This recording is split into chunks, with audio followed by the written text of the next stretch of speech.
Hmm.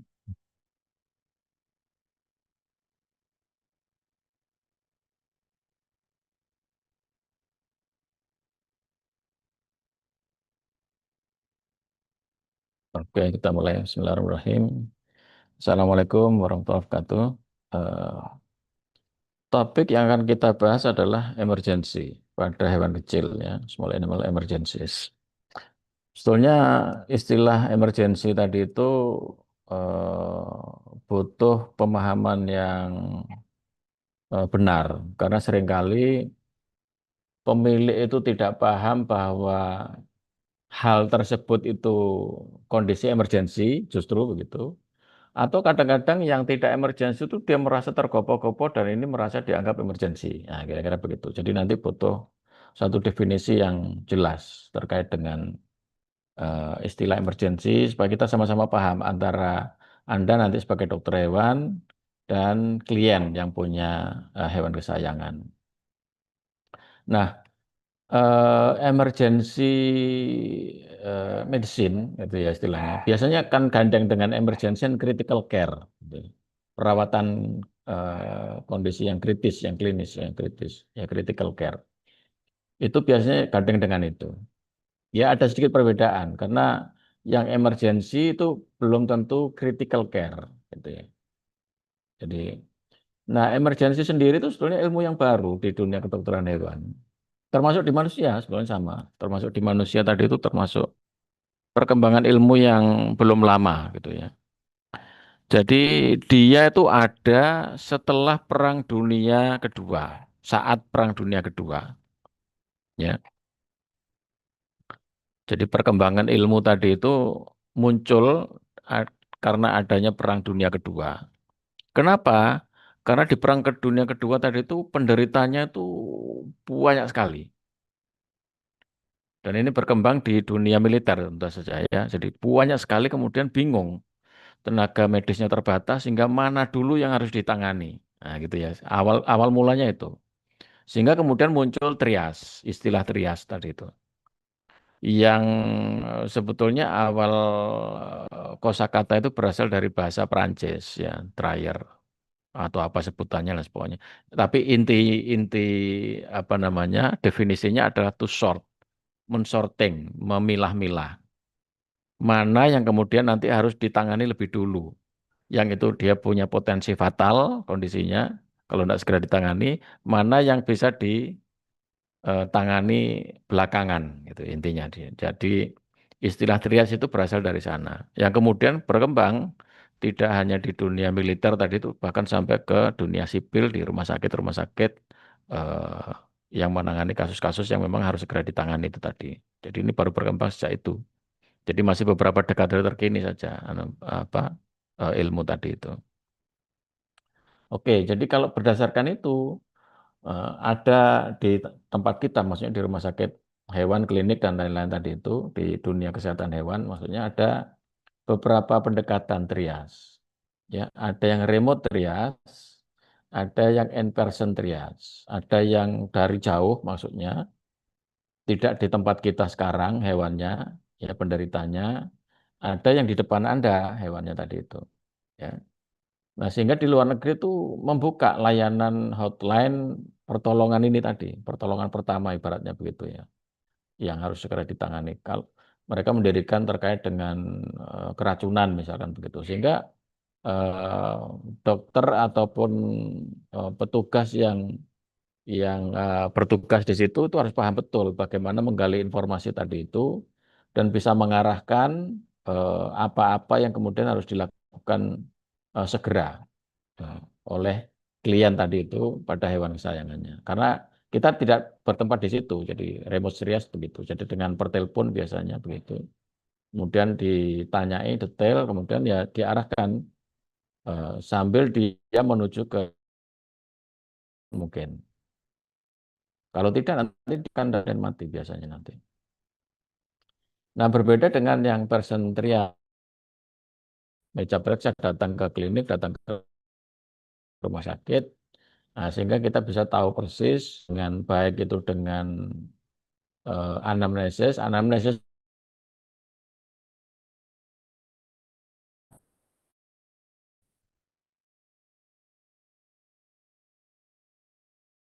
chain langsung. Jadi sehingga kita bisa langsung melakukan tindakan juga dan seterusnya dari situ. Jadi,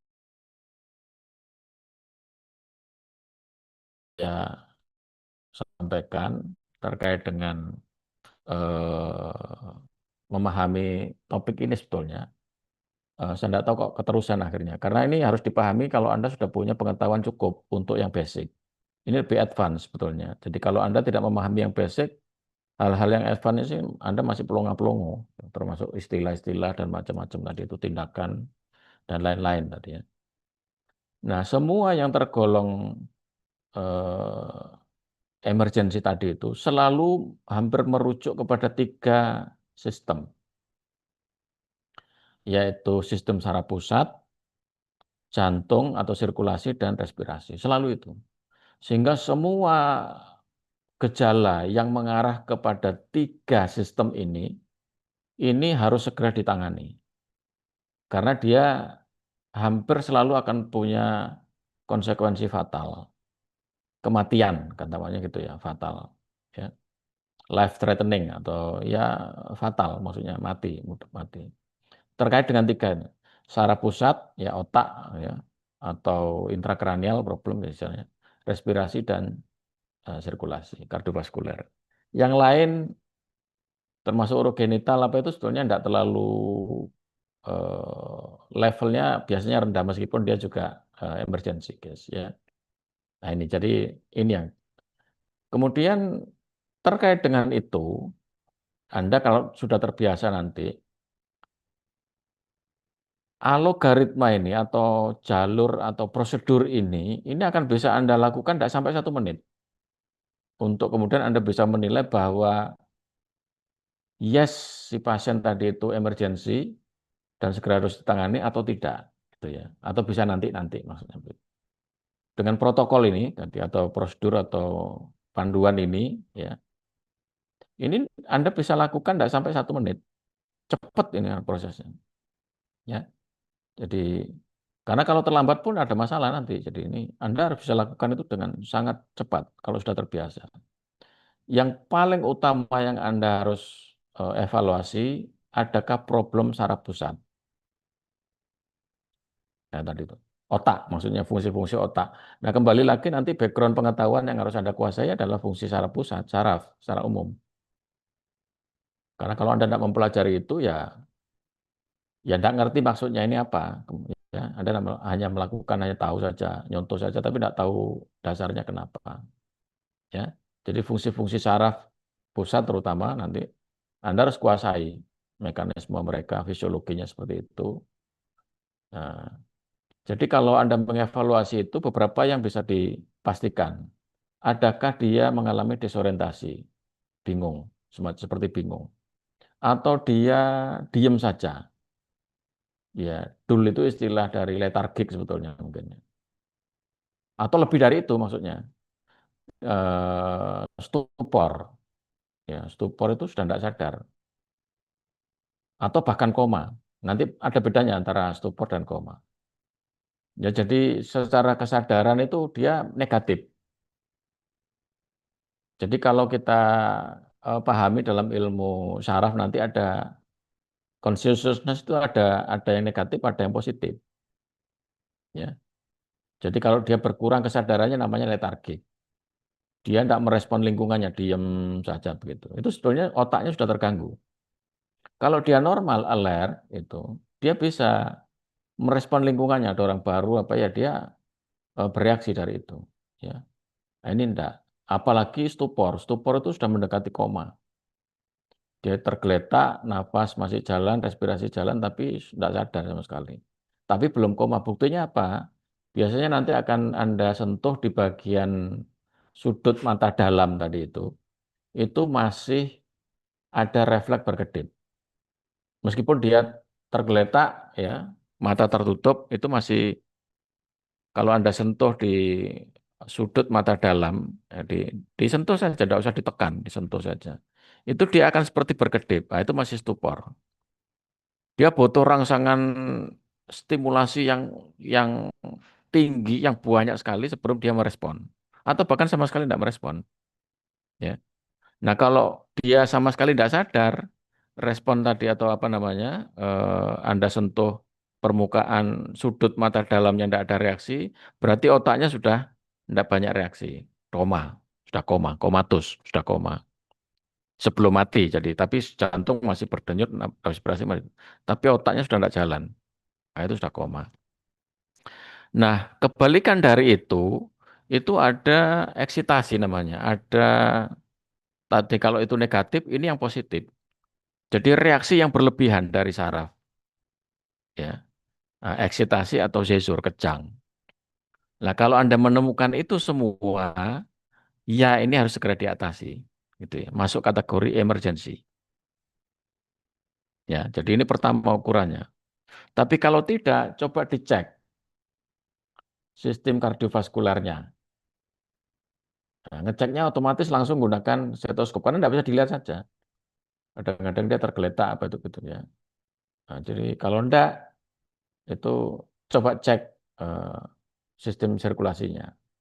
Nah, dengan stetoskop nanti Anda akan ketahui bahwa ada yang tidak benar dalam apa namanya fisiologi kardiovaskuler itu tadi. Nah, sangat mudah. Ada dua ukuran sebetulnya. Begitu Anda auskultasi dengan stetoskop itu Anda letakkan di posisinya sebelah kiri biasanya nanti atau dikombinasi dengan sebelah kanan nanti. Itu harusnya mendengarkan suara denyut atau detak jantung. Nah, detak jantung itu harus ritmis, gitu ya. Ritmis itu teratur. Nah, dep dep dep dep dep dep itu teratur. Jadi kalau tidak ritmis berarti aritmia. Ini masalah, itu maksudnya. Jadi kalau dia tidak teratur dep dep dep dep dep dep dep dep dep dep dep dep dep dep dep dep dan seterusnya. Ya ada yang lebih cepat, ada yang hilang dan seterusnya. Tidak teratur pokoknya denyutannya, detakannya itu juga masalah. Atardi atau bradikardi.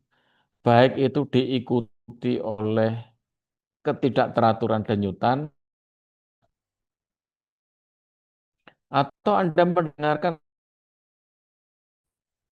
dari suara jantung, denyut jantung. Jadi suara denyut jantung tadi itu timbul karena menutupnya katup sebetulnya. Ada 4 katup, masing-masing berpasangan gitu ya, jadi 2 pasang.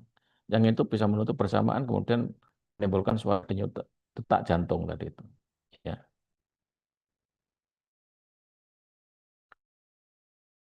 Nah, sehingga kalau kamu dengan baik,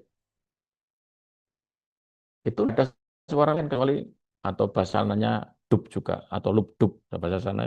Jadi ada 2 suara jantung. Lup dub kalau di luar negeri ya, lup dub begitu.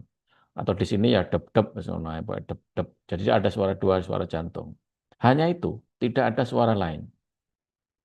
Kalau ada suara lain selain dep itu tadi, jadi baik itu suara berdesis misalkan begitu, baik itu sebelum suara depnya atau setelah depnya atau bahkan tidak ada suara depnya sama sekali, hanya suara berdesis, nah, itu namanya murmur.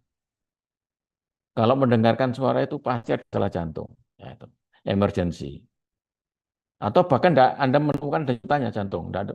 Jadi adanya kardiak namanya, ya, jantungnya berhenti. Oh, ini masalah, ya. Jadi harus mendengarkan suara jantung dan harus benar tadi itu dep dep dep teratur, ya. Jadi kalau tidak itu semua problem. Yes bahwa dia emergency. Ini seringkali pemilih akan tidak paham karena tidak bisa mengukur dengan baik tadi itu. Ini cepat Anda bisa. Kalau tidak itu coba dicek nafasnya. Nah, ada dia kesulitan ambil nafas atau buang nafas. Ya, jadi dyspnea namanya. Dyspnea itu ratorik dyspnea membuang nafas kesulitan atau diambil nafas sulit. Inspiratorik dyspnea. Para yang sudah ahli nanti akan tahu cirinya expiratory dyspnea, jadi dia sulit buang napas, itu dia punya problem di saluran napas bawah. Saluran napas bawah itu yang mana saja, tidak perlu saya jelaskan mestinya, karena sudah paham. Kalau dia kesulitan ambil napas, ya namanya inspiratory dyspnea, itu biasanya dia akan punya masalah di upper respiratory tract. Ya, jadi ini pada yang paham itu sudah langsung tahu persis di letak ketidaknormalan tadi itu. Tidak sampai 1 menit. Gitu ya. Jadi menilai itu semua enggak. Yang lain apa ada trauma, ada apa namanya keracunan dan lain-lain tadi misalkan kalau iya termasuk itu bukan. Kalau tidak itu semua pasien stable. Maksudnya bukan emergensi, ya. Nah, dalam menetapkan itu ada ukurannya sebetulnya. Sehingga ada beberapa versi sebetulnya ya. Jadi ada yang pakai 4 level begitu, ada yang cuma 3, ada yang lain-lain.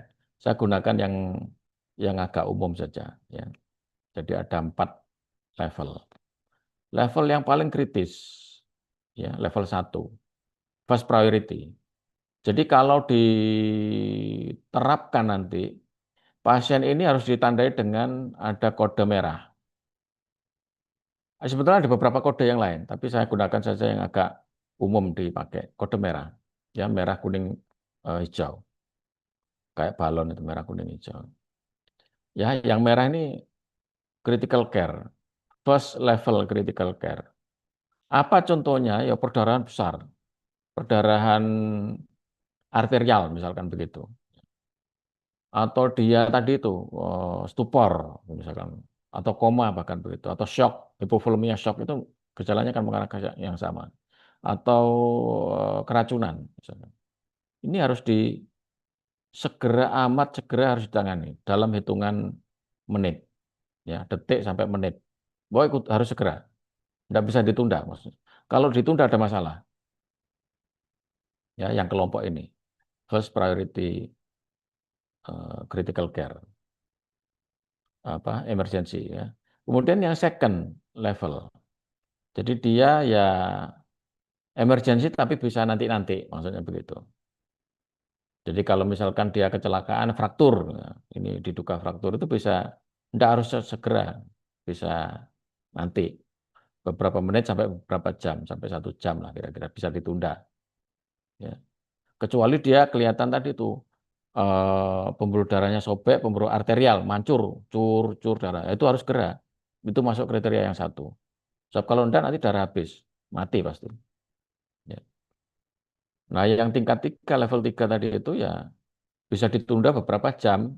Ya misalkan dia muntah, diare pun itu ya apa namanya emergensi tapi bisa nanti-nanti. Ya. Kemudian yang level 4 ini ya tidak itu semua, maksudnya stabil. Ya, maksudnya tidak harus keburu-buru ditangani. Ya, jadi ini triage, ya ada beberapa level. Ya ini beberapa pendekatan ada yang pakai 3 kriteria, ada yang 4 kriteria, ada yang 5 kriteria tadi itu. Ya masing-masing akan punya ketentuan sendiri nanti. Tapi umumnya saya katakan kita bisa lebih nyaman menggunakan yang 4 kriteria tadi itu. Istilah juga macam-macam. Ada yang memang yang harus segera ditangani resusitasi istilahnya, resusitasi. Kemudian emergen, kemudian urgent dan non urgent. Ya. Jadi ini ketentuan atau indikator-indikator awal yang memang harus dikuasai ya untuk menyatakan dia masalah apa tidak itu harus dasarnya harus Anda kuasai karena bisa menyatakan harus dikuasai maksudnya. Jadi dia respirasinya cepat atau tadi itu apa takikardi itu seberapa cepat Anda akan menyatakan dia takikardi kalau Anda tidak tahu normalnya ya tidak bisa bilang itu takikardi kan repot kan. Jadi ini dasar saja. Nah, ukuran ini menjadi standar baik itu kaitan dengan terutama nanti bukan hidrasi tapi perfusi. Jadi membrana mukosa benda gitu ya. Kemudian kapilari refill time tadi itu jadi ukuran-ukuran itu berkaitan dengan ukuran sistem sirkulasi, kualitas sistem sirkulasi, baik melibatkan jantung dan pembuluh darah. Ya. Kemudian nanti terkait dengan tekanan darah apa itu dengan cara yang lain nanti bisa bisa diketahui nanti. Jadi apa ini kalau trauma ada pendekatan yang nanti beberapa hal yang bisa diperiksa, tapi inti dari dasar tadi itu yang harus dilakukan 3. Jadi kualitas di sistem saraf pusat, dan respirasi. sih. Ya. Nah, ini contoh aja di bagian-bagian yang lain seperti saya katakan tadi itu kalau dia mengalami kesulitan bernapas dyspnea misalkan begitu, dyspnea yang mana sekarang? Kalau dia expiratory dyspnea, nah itu umumnya dia apa namanya problem di lower respiratory tract. Gitu ya. Kalau dia apa, dyspnea pada inspiratory tract biasanya di upper respiratory biasanya begitu. Nanti ini apa-apa yang Anda hormati tadi itu tanda ini berarti emergency atau harus segera ditangani. Jadi sama ukurannya jadi kelompok-kelompok yang nah, ini beberapa yang penting tadi itu. Sehingga terkait dengan upper respiratory obstruction misalkan begitu dia akan menunjukkan inspiratory dyspnea tadi itu ya. Sebaliknya kalau dia di problem di respirasi bawah di paru-paru dia akan kesulitan untuk expiratory dyspnea ya buang nafas ya. Jadi, matang ya tinggal diingat jadi kalau masalah di situ ada krepitasi artinya suara rales atau apa namanya crackless misalkan begitu itu ada dan apa tidak dan lain-lain itu ya, sudah diketahui cepat dengan cara itu nanti. Nah, seperti ini contoh juga begitu ya. Jadi ada namanya yang dikenal sebagai asynchronous breathing. Ini beberapa contoh, salah satu contoh dari banyak yang kami sempat rekam. Ini sebetulnya harusnya emergency, harus segera ditolong, tapi pemilik seringkali tidak perhatian. Ya, asynchronous breathing tadi itu normalnya begini, normalnya dada karena di situ ada paru-paru, ya. Di rongga dada itu ada tekanan negatif. Jadi Anda bisa bayangkan nanti secara anatomis itu rongga dada itu seperti Anda masukkan busa ke dalam tas kresek ya, atau plastik ya, gampang. Anggap saja itu paru-paru, ya.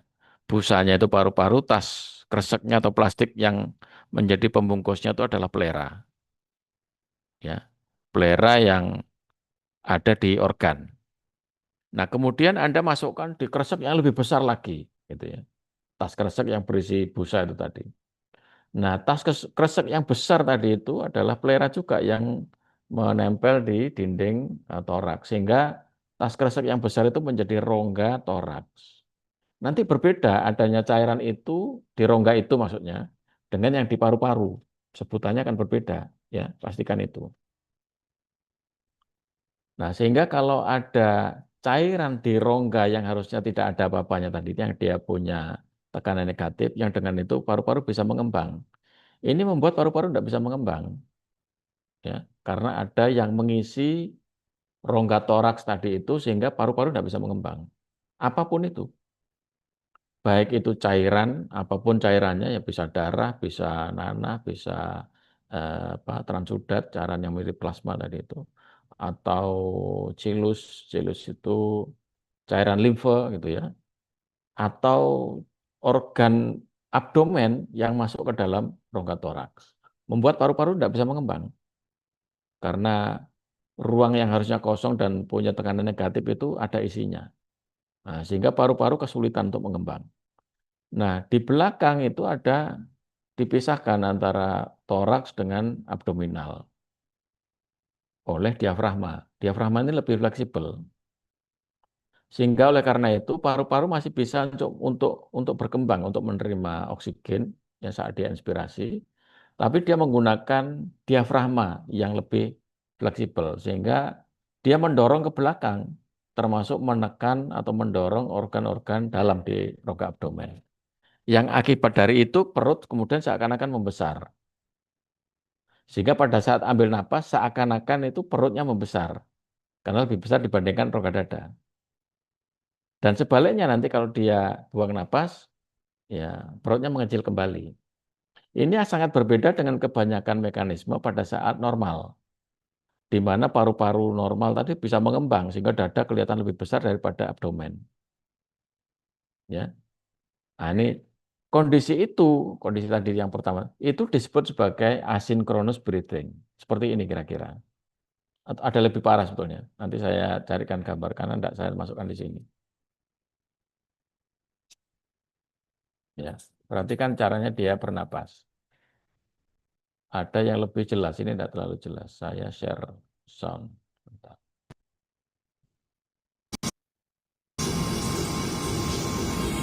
Jadi dia lebih banyak menggunakan otot abdomen untuk bisa bernapas. Kesulitan dia tidak bisa ambil napas dalam gitu ya. Eh, Mungkin ada gambar lain. Nah, ini di posisi yang lain. Nah, Anda bisa lihat. Dia lebih menggunakan apa namanya eh, otot-otot abdomen. Saya carikan contoh yang lain sebentar. Nah, seringkali yang demikian ini lepas perhatian dari klien. Maksudnya klien tidak berisiko tadi itu. Karena otak itu butuh supply ya atau asupan oksigen dan energi yang continuous ya otak. Oleh karena itu kalau sistem respirasinya tidak jalan, maksudnya dia tidak bisa apa namanya pertukaran gas dengan baik di dalam darah pun ya kadar oksigennya rendah, otak akan punya masalah. Ya, jadi semuanya akan tertuju ke otak. Bentar, saya sambil carikan asitasa ini. Demikian juga sebetulnya respirasinya normal, bisa pertukaran gas dengan baik, tapi tidak bisa disalurkan dengan baik oleh sistem sirkulasinya. Contohnya tidak benar tadi itu aliran darahnya kemudian tidak mengalir sempurna ke otak. Sama saja akibatnya, otak kekurangan oksigen. Ya rusak juga akhirnya. Yang karena rusak kemudian ya masalah besar. Jadi utamanya kalau semuanya bermuara dari tiga sistem tadi itu semuanya mengarah ke sistem cara pusatnya tadi itu muaranya. Perhatikan ini kasus yang lain FIB. Sama, ini ada timbunan cairan di rongga toraks. Sebentar. Kasus yang sama yang kami temukan juga dan untuk jadi contoh pelajaran.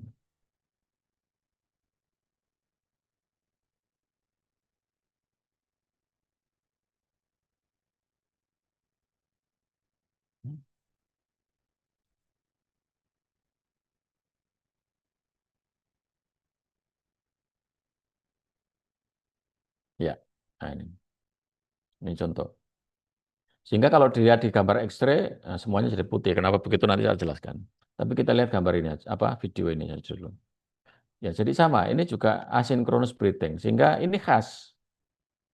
Adanya cairan atau sesuatu di dalam rongga dada tadi membuat eh, apa gejala nafasnya seperti ini. Perhatikan. Ini parah banget ini.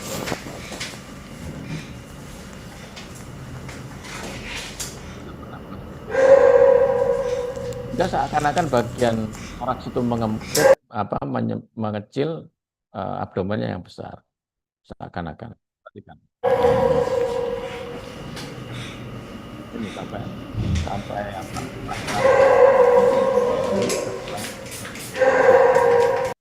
Jadi ini khas.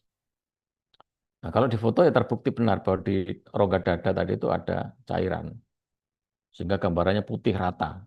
Ya, di rongga dada. Bukan di paru-paru. Paru-parunya ini hitam ini, kecil.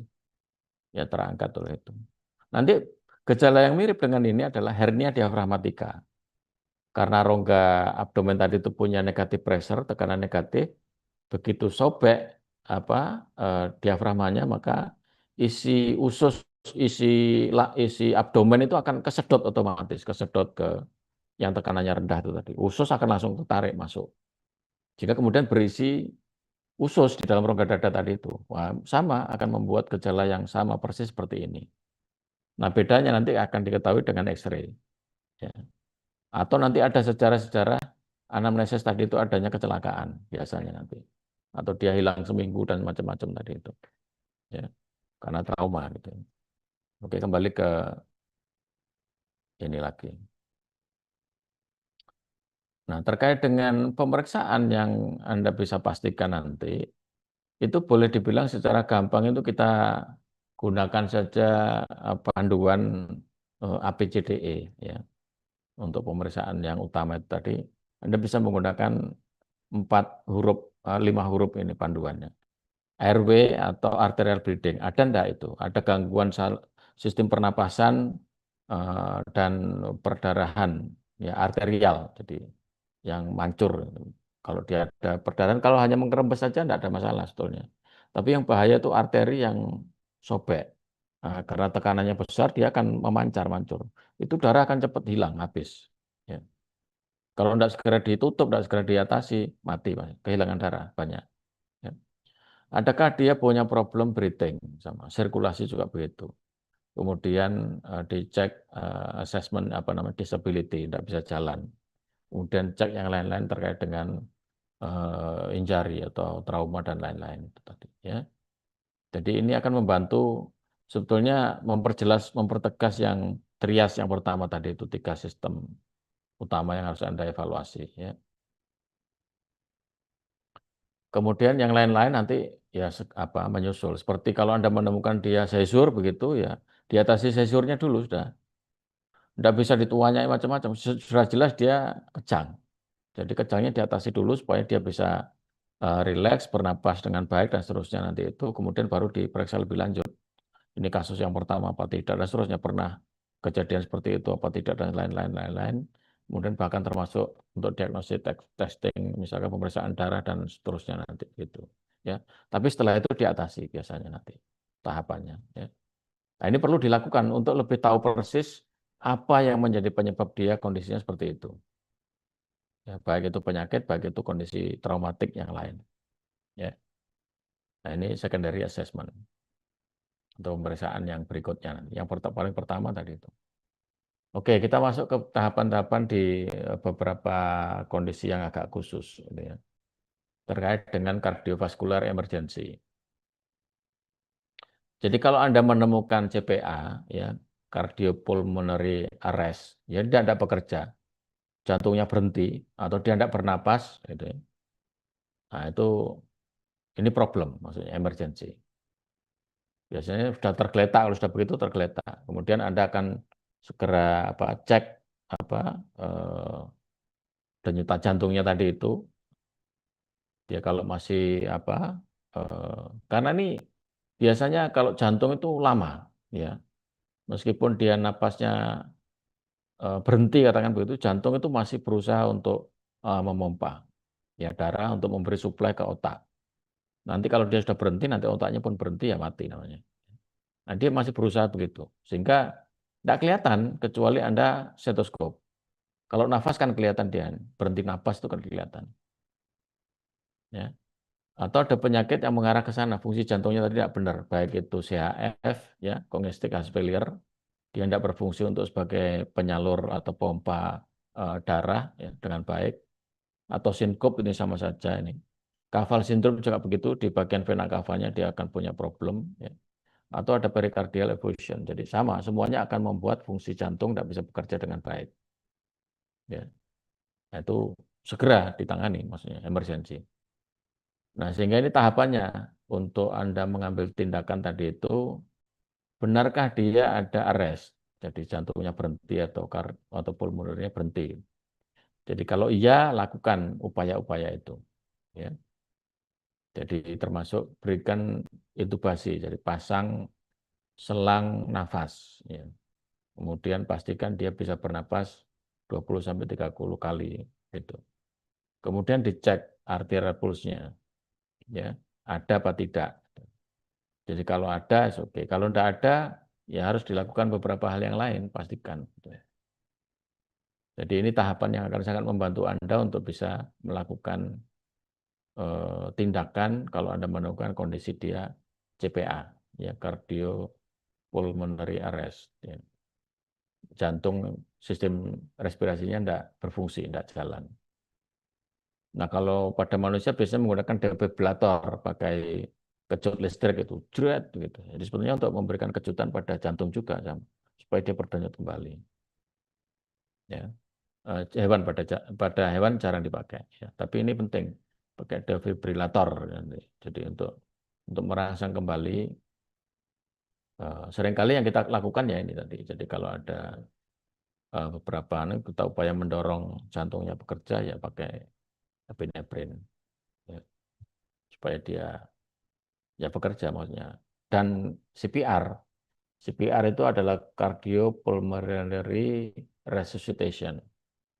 Jadi jantung itu ditekan, dipompa. Jadi kalau kita tidak punya defibrillator ya kita harus tekan. Kalau hewannya besar kita harus pakai dua tangan, ya.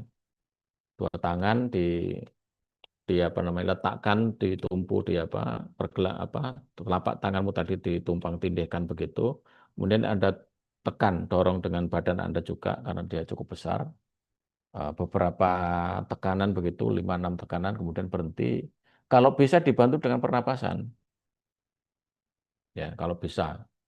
Tapi seringkali kan jijik dan macam-macam tadi itu. Anda bisa gunakan cara yang macam-macam, ya. Tapi yang jelas itu bisa diupayakan dengan meniup supaya paru-parunya berisi udara, ya.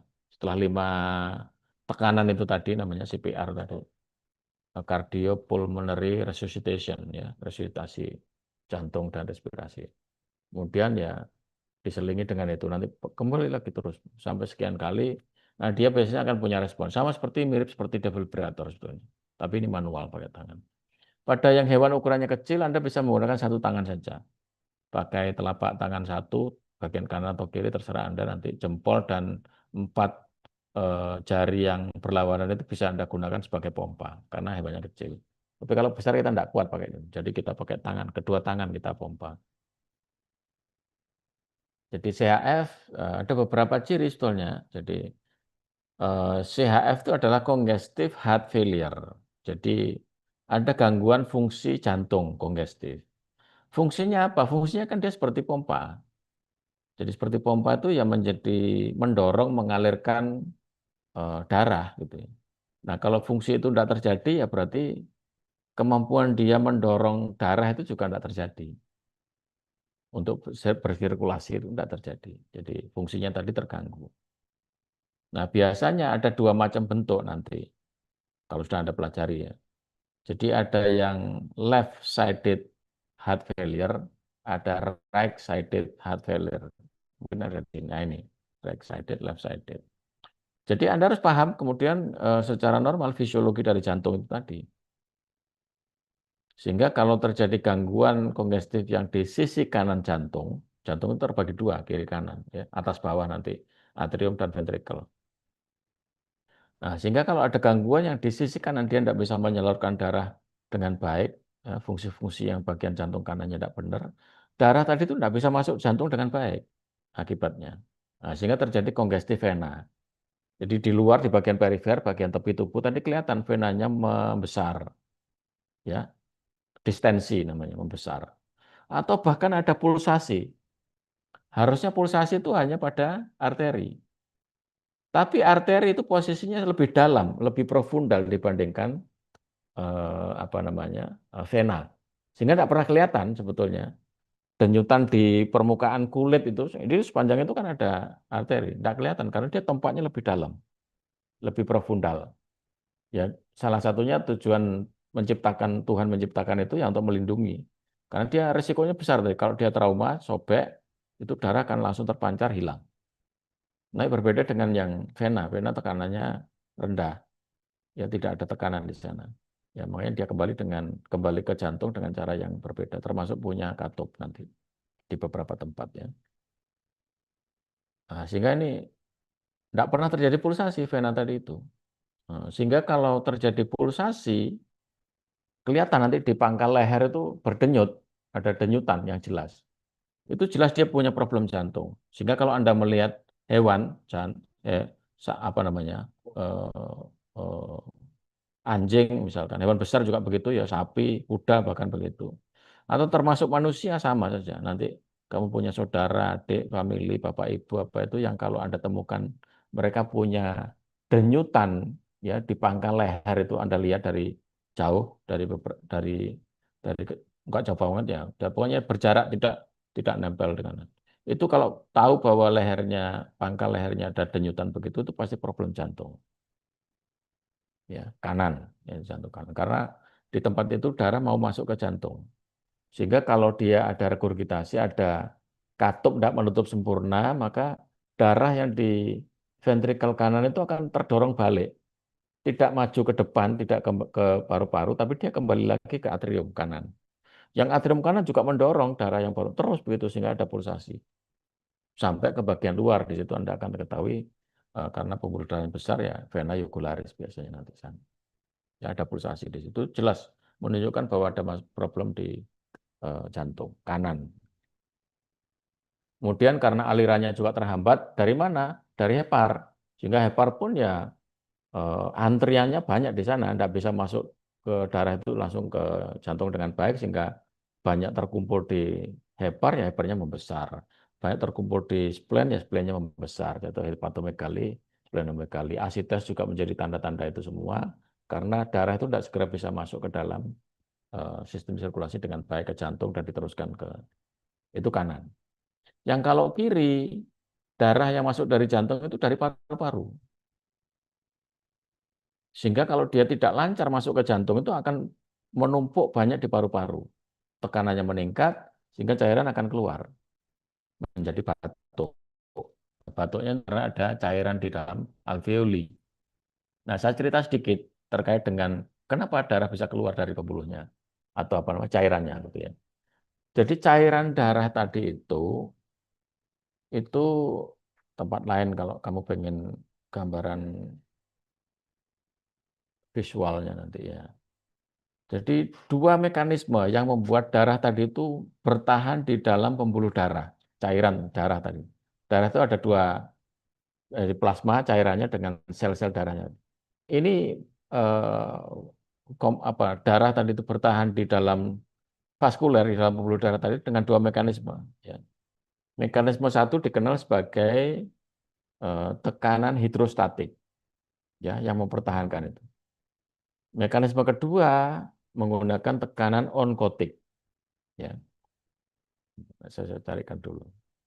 Sehingga kalau tekanan hidrostatiknya meningkat, seperti kamu terapi cairan misalkan begitu masukkan ke vena, nah, tekanan airnya meningkat. Yang karena meningkat tekanan hidrostatiknya, di dalam vaskular itu tinggi sekali, bisa tegangannya meningkat dan tekanannya meningkat, cairan akan dibuang keluar.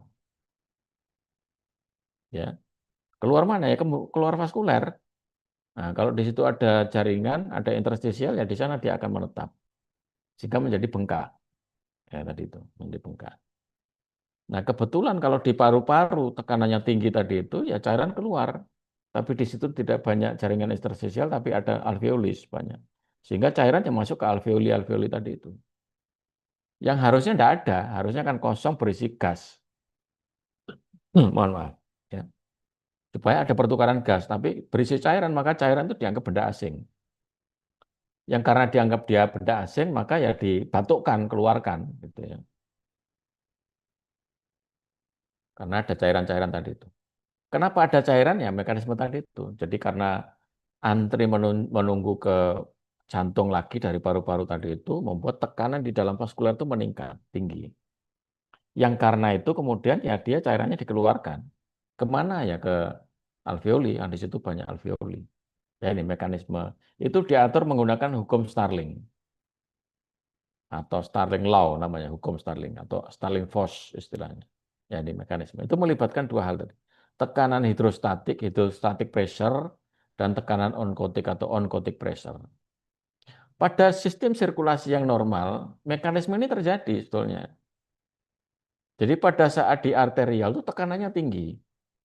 Karena didorong oleh jantung tadi, karena kontraksi jantung itu mendorong isinya masuk ke dalam vaskuler. Sehingga makanya kemudian timbul pulsasi itu ya karena itu adanya denyutan itu ya kan. Tekanan di dalam arterial itu tinggi. Yang akibat karena itu kemudian cairan yang merembes keluar. Yang dia membawa oksigen, membawa nutrisi apa itu keluar. Nanti akan apa namanya secara difusi osmosis dia akan masuk ke dalam sel ya termasuk elektrolit elektrolit dan nutrisi yang lain tadi itu masuk ke dalam sel termasuk oksigen nah gitu ya masuk ke dalam sel kemudian dipakai untuk sel untuk metabolisme dan lain-lain tadi itu sepanjang arteri ya karena tekanannya sampai ke sana. Di ujung arteriol sampai ke kapiler sampai ke vena itu sudah tidak ada tekanan lagi. Nah, darah yang kembali melalui venul tadi itu sampai vena cava yang besar tadi itu dengan mekanisme apa namanya eh, tekanan onkotik tadi itu, sehingga darah yang dari interstisial akan ditarik masuk kembali ke dalam jantung, sehingga ya bolak-balik begitu isinya, jadi seimbang, sehingga ada darah lagi yang kemudian dikirim terus sampai ke jantung, kemudian ditekan lagi dan seterusnya begitu. Ya. Ini mekanisme yang disadari. Sehingga kalau ada gangguan sirkulasi tadi itu menyebabkan tekanannya tinggi di dalam paru-paru, cairan akan keluar. Sehingga ada di dalam alveoli-alveoli tadi itu kemudian terjadi batuk. Itu sebabnya gagal jantung kiri tadi itu selalu diikuti oleh batuk. Ya, tandanya batuk. Jadi batuk itu belum tentu masalah di respirasi, perhatikan. Belum tentu. Belum tentu penyakit respiratorik maksudnya begitu. Karena ada sebab yang lain, penyakit jantung pun menimbulkan gejala batuk. Nah, ceritanya begitu prosesnya, ya patogenesisnya tadi itu. Ya, nah, itu. Ini ciri khas antara yang kiri dan kanan. Nanti Anda harus cermat untuk bisa menduga ke arah sana. CAF. Ya. Kemudian shock, hipovolemia shock, macam-macam nanti. Ya. Jadi shock itu bisa beragam, bisa cardiogenic shock, bisa hypovolemic shock, bisa septic shock, bisa macam-macam. Ya. Jadi ini termasuk yang paling sering terjadi adalah hipovolemia shock. Nah, kenapa bisa terjadi hipovolemia itu karena cairan di dalam vaskular itu hilang, berkurang, hilang. Nah, kemudian alirannya tidak bisa mengalir dengan baik, dengan benar, yang menimbulkan gangguan, yang makanya shock tadi itu. Karena tidak bisa mengaliri otak juga dengan baik. Ya, kardiogenik juga demikian sama, cuma sebabnya karena masalah di jantung tadi itu, misalkan ada kebocoran katup sehingga tidak semua isi di dalam ventrikel itu dikeluarkan dari jantung, tapi sebagian kembali ke atrium lagi. Nah, gitu ya. Nah, itu sehingga aliran yang ada di sistem sirkulasi ya tidak benar, kurang. Sehingga kemudian tidak mengalir dengan baik, dengan cepat, yang kemudian tidak bisa mengirim dan mengambil sampah itu dengan baik di sana. Ya ini langkah-langkahnya kira-kira ya. Nah, mekanisme tubuh tadi terkait dengan gangguan fungsi tadi itu selalu selalu tampak dengan kompensasi. Nah, biasanya tadi itu ada takikardi. Itu kompensasi sebetulnya dari jantung untuk mengatasi kelemahan fungsinya tadi itu. Sehingga kalau kardiak outputnya tidak banyak, ya karena tadi tidak bisa memompa dengan baik, karena sebagian kembali ke belakang, ya ke atrium misalkan begitu. Maka yang keluar tuh tinggal cuma sedikit. Sementara kebutuhan tiap jamnya, tiap waktu katakanlah tadi itu butuh banyak. Sehingga supaya banyak, maka ya pompanya lebih sering, ya, sehingga terjadi takikardi. Dan itu biasanya nanti akan sejalan dengan respirasi, sehingga takikardi dan takipnea selalu akan gandeng. Ya. Jadi kalau menemukan tadi itu, di depan tadi kan begitu saya katakan, apakah ada murmur suara bising jantung, apakah ada aritmia, ada apakah distensi yuguler, apakah ada pulsasi yuguler gitu. Kalau iya, problemnya di jantung. Nah, kemudian kalau enggak, coba ada demam apa enggak, ada perubahan di mukosa, membrana mukosa apa enggak, ada gangguan permeabilitas vaskuler apa tidak, ada tanda-tanda yang mengarah ke infeksi apa tidak? Kalau iya, kemungkinan sepsis. Ya. Kalau tidak, coba dicek ada perdarahan apa enggak, ada dehidrasi yang berkepanjangan apa tidak. Gitu. Kalau iya, hipovolemia shock. Jadi gampang kira-kira membedakan antara cardiogenic shock, septic shock dengan hypovolemic shock. Ya, tekniknya begini caranya. Ini akan cepat, Anda bisa evaluasi dengan cepat sekali. Nah, ini akan sangat membantu Anda kalau Anda kekurangan alat-alat yang memadai untuk tahu tadi itu. Sehingga dengan cepat Anda melihat tanda-tanda klinis ya dari berbagai macam kondisi ini tadi, baik itu hipovolemia yang masih terkompensasi atau hipovolemia yang di awal dan tidak terkompensasi, atau dia sudah lanjut yang dengan kompensasi tadi itu. Ya. Jadi mentalnya atau apa kesadarannya tadi itu dicek. Jadi kalau dia masih compensate biasanya masih alert, masih normal, masih masih merespon lingkungannya dengan baik dan seterusnya. Tapi kalau dia sudah tidak bisa begitu, ya dia akan depres atau letargi. Ya, dan seterusnya di banyak, termasuk denyut jantung dan lain-lain tadi itu. Nah, perhatikan yang memudahkan Anda untuk mengevaluasi terkait dengan tekanan darah gitu ya. Kalau Anda bisa meraba pulsus, umumnya pada hewan kecil tuh kita apa namanya pemeriksaan pulsasi itu pulsus itu kita periksa di arteri femoralis di bagian kaki belakang. Kalau Anda merasakan itu, maksudnya, maka tekanan darah itu sebenarnya sudah di atas 60 mm Hg. Ya, kalau merasakan pulsus yang di apa namanya kaki di bagian paha dalam, ya, kalau Anda teraba pulsusnya, itu tandanya bahwa tekanan darahnya di atas 60. Kalau dia kurang dari itu pasti akan masalah. Ya, enggak teraba itu. Tekanan darahnya rendah. Ya, Anda palpasi enggak ketemu, enggak ada pulsasi di situ. Nah, kalau kemudian coba Anda cek eh, bagian luar, turun sedikit di bagian luar, ya dorsal metatarsal puls. Kalau Anda merasakan itu, pasti di atas 90 mm Hg. Ya, kalau terasa di bagian luar dari apa namanya arteri pulmonal apa namanya femoralis tadi itu tandanya bahwa tekanan darahnya itu di atas 90. Maksudnya normal gitu ya. Sehingga kalau Anda menemukan di bagian apa dalam tadi itu ya di bagian di femoral yang bagian dalam kaki apa pahanya tadi itu tapi tidak merasakan denyutan atau pulsasi yang di metatarsal tadi itu berarti ya antara 60 dan 90 ya sekitar 70 sampai 80 dan seterusnya tekanannya ya tekanan darah. Tapi kalau Anda punya alatnya kan gampang tinggal diperiksa. Ini caranya untuk Anda tahu bahwa ini tekanan darahnya dia normal apa enggak, sedang turun apa enggak tekanan darahnya itu dengan mekanisme, dengan teknik ini nanti. Ya. Jadi secara praktis itu nanti Anda bisa terapkan di sana. Harus pakai alat maksudnya. Gitu ya. Oke, kita mau ke respiratory emergencies ya. Ada beberapa yang perlu diperhatikan terkait satu yang paling penting adalah dyspnea. Ya, sesak napas dyspnea. Ya. Bisa kemudian ada pembuntuan obstruksi atau radang yang di paru-paru atau yang lain ya non cardiogenic pulmonary edema. Jadi edema pulmonum tadi itu sebab yang lain bukan karena jantung. Yang karena jantung tadi itu bisa bisa ini tadi CAF kiri tadi itu ya. Bisa ada edema pulmonum penuh dengan cairan di sana. Bukan efusi pleura. Jadi efusi pleura itu ada cairan di rongga dada. Ini cairannya di jaringan paru-paru, di busanya yang saya katakan tadi. Kalau Anda wadai busa di tas kresek atau di plastik itu analogi dengan paru-paru. Jadi, nah ini cairannya ada di busanya tadi, di paru-parunya, bukan di rongga dada. Nanti berbeda lagi kalau cairan di rongga dada namanya sebutannya adalah efusi pleura. Ya, timbunan cairan di rongga pleura di sana. Oke, tahapannya begini. Jadi, benarkah ada respiratory distress, kesulitan bernapas tadi, macam-macam anunya. Ya. Kalau ada, adakah suara yang tidak normal? Ya, Anda menemukan menging, apa namanya, crackless atau macam tadi. Jadi kalau iya ada problem yang di situ di paru-paru. Ya. Kalau enggak, kemudian apakah Anda mendengarkan dull sound?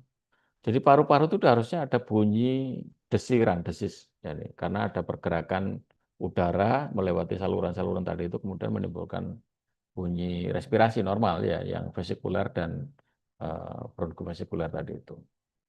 Tapi kalau tidak dengar suara sama sekali, ya berarti tidak ada pertukaran, tidak ada pergerakan gas.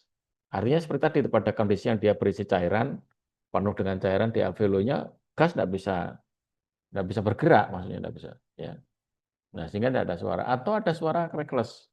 Crackless itu mirip seperti suara, mestinya sudah latihan ya kemarin pada saat dia satu, kalau kalau niru yang di Surabaya ini. Jadi kami selalu ingatkan, jadi pada saat praktikum daring ya, praktikum online, praktikum apa namanya, dry praktikum kalau kami, ya. Saya perkenalkan suara-suara normal dan abnormal, baik itu respirasi, baik itu jantung. Supaya sudah lebih mengenal.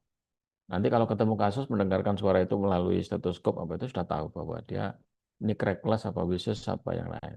Jadi crackless itu mirip seperti kalau saya analogikan ya, minum soft drink habis, masih kamu sedot terus.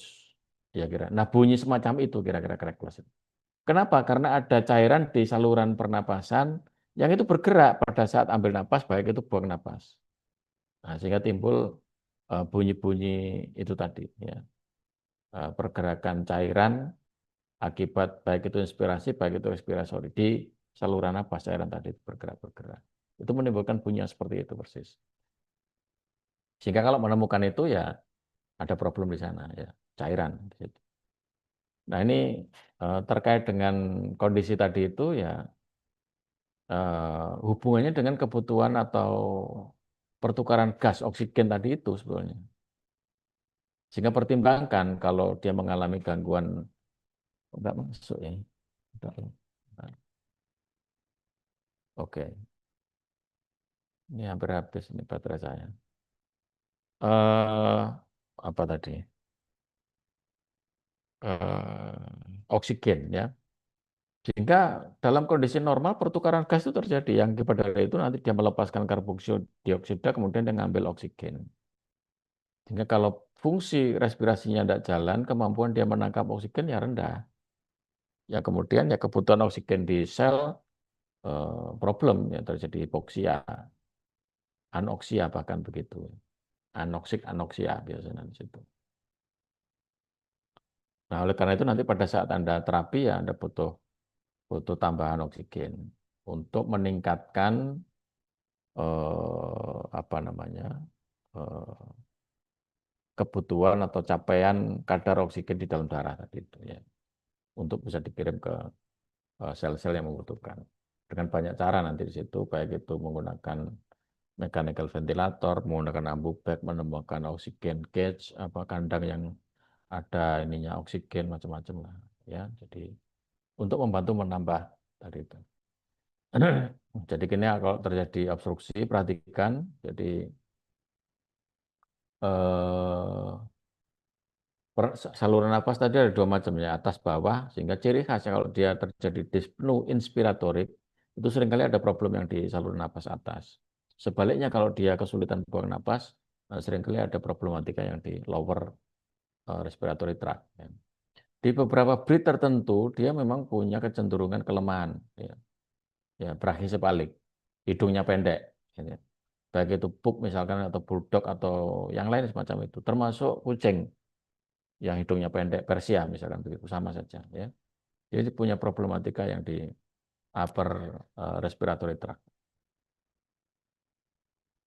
Oke, pneumonia ya kan kita bisa lihat dia punya problem apa namanya expiratory dyspnea, kemudian dia ya demam, batuk dan lain-lain. Ya, ada anunya infeksius bisa saja atau keradangan untuk yang di paru-paru tadi membuat kemudian kemampuan dia mengambil napas itu kelihatan sekali dan kesulitan.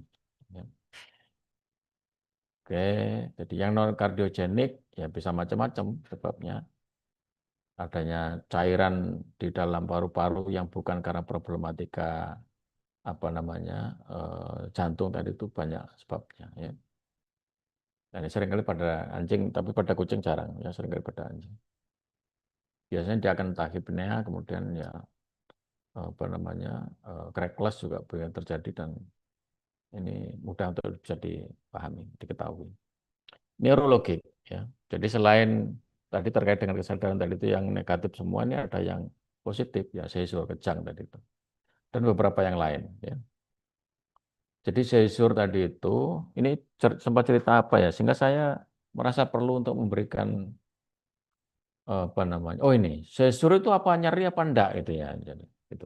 Jadi seizure itu perhatikan nanti rasa nyeri sebab yang berbeda. Jadi rasa nyeri itu sebenarnya ada persepsi rasa nyeri yang ada di otak dan ada stimulus nyeri yang di periferal ya di sana. Berbeda lagi ya. Sehingga tidak ada hubungannya dengan itu sebetulnya ini. Jadi dia masalahnya terkait dengan eksitasi atau kontraksi yang berlebihan. Yang itu terjadi yang ada perubahan yang di otak. Nanti berbeda karena ada penyakit yang mirip dengan itu yang tidak itu ya seperti katapleksia, narkolepsi, sinkop apa itu mirip seperti seizure tapi bukan. Ya, perhatikan. Jadi otak itu bisa tadi itu negatif, bisa positif. Kalau positifnya kebablasan ya jadi kejang. Ya. Kalau dia negatifnya kebablasan ya lumpuh semua. Gitu ya. Nah, itu bisa mirip sama yang lain sehingga coba dikaji kemungkinan sinkop, ada vestibular problem, ada myasthenia gravis dan lain-lain tadi. Mirip seperti itu semua. Sehingga langkahnya ya di situ. Ya. Nah, perhatikan kapan dia terjadi, umurnya maksudnya. Ya. Apakah dia pada yang kurang dari 1 tahun atau lebih dari 5 tahun? Umumnya primary seizure, seizure yang primer, yang utama itu, yang memang ya, itu antara 1 tahun sampai 5 tahun. Ya, di antara lebih dari kurang dari 1 tahun atau lebih dari 5 tahun. Di antara ya seizure, primary seizure. Di luar itu yang mirip-mirip dengan ini. Dengan mungkin myasthenia, mungkin vestibular problem, mungkin yang lain, sinkop, katapleksi, narkolepsi, apa itu. Gitu. Jadi seizure juga ada beberapa model, type, ya, tipe, gitu ya. Ada yang dia grand mal seizure namanya. Jadi tubuh itu tidak sadar, semua badannya kejang, semua semua bukan badan saja, kepala, badan, ekstremitas itu kejang semua. Bahkan sampai dia tidak sadar, ya, namanya grand mal seizure. Ada yang disebut sebagai partial seizure, hanya sebagian tubuh saja yang dia mengejang. Nah ini tidak terlalu jelas, tidak terlalu tampak nyata pada pemilik, seringkali tidak mengamati dengan detail itu, yang terutama yang partial, partial. Kalau dia sudah grand mal, tahu persis kan dia kejangnya semua bagian tubuhnya, kepala, kaki, badan mengejang semua dan dia tidak sadar tuh, itu kelihatan dramatis begitu pemilik pasti tahu. Tapi yang partial seizure seringkali tidak tahu. Ya, padahal itu juga punya risiko. Sehingga manakala dia datang, coba pastikan. Jadi pertama kali laporan, Anda dapat laporan dia seizure, perhatikan apakah benar dia primary seizure atau mirip seperti itu. Karena hipogliksemia pun menimbulkan gejala yang kurang lebih sama, nanti ada kejangnya juga. Aritmia juga begitu, nanti akhirnya merusak otak, menimbulkan sinkop dan ada masalah juga. Ya. Elektrolit misalkan ya, yang sering terjadi itu eh, apa namanya, eklamsia ya, pada anjing, eklamsia. Jadi hipokalsemia, eklamsia. Itu mirip seperti racun kalau Anda tidak biasa. Jadi terjadi pada anjing-anjing kecil yang beranak banyak, menyusui, gitu, menyusui. Dia kehilangan banyak kalsium yang akibat itu kemudian terjadi kejang karena ada kontraksi otot yang berlebihan. Ini bukan berbeda karena sebabnya tidak di otak, ya sebabnya di kalsium tadi itu kekurangan kalsium.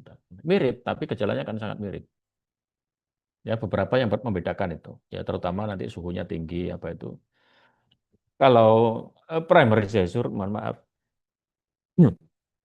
Kalau primary seizure tidak ada suhu tinggi, ya suhunya normal. Tapi pada hipokalsemia suhunya akan sangat tinggi, demam. Nah, Anda juga seringkali nanti keliru dengan Mbak pikir keracunan. Ya.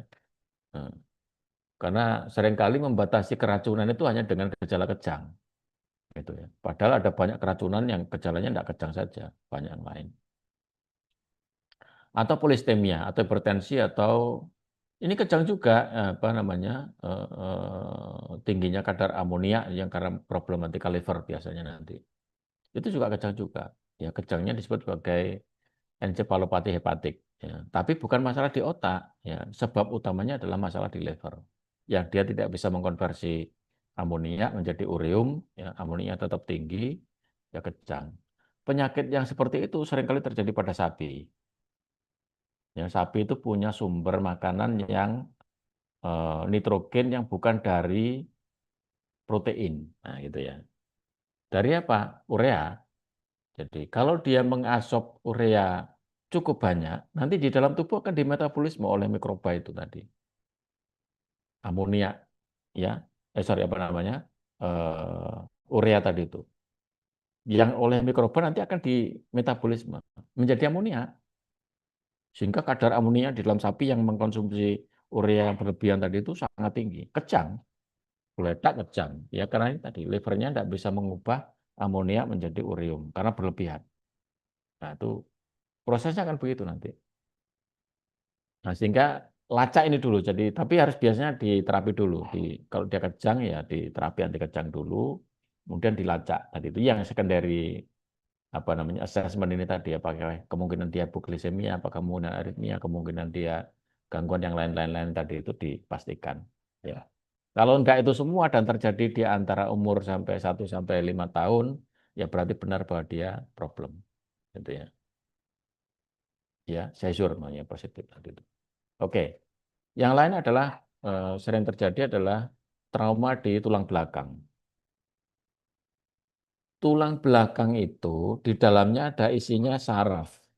Ya, sebutannya adalah chorda spinalis, spinal cord, bukan sumsum tulang.